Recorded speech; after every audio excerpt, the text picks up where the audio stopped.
Придобих първите си впечатления от продуктите на ELR по трудния начин.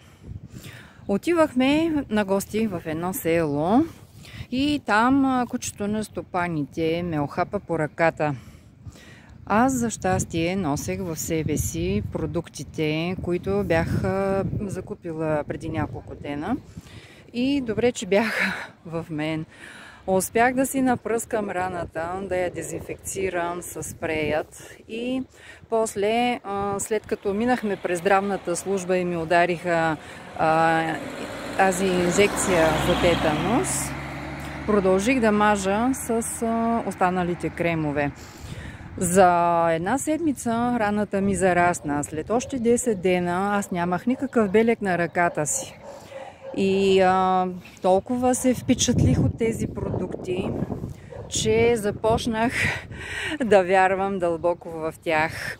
От тогава този спрей е винаги в мен, защото той е феноменален. Не, че чакам някой да се нарани, за да му се притека на помощ, а защото той действа от хрема и зъбобол до гъбички и разстройство. И ако някой желае да дам повече информация относно продуктите и как може да бъдат закупени, нека да се свърже с мен.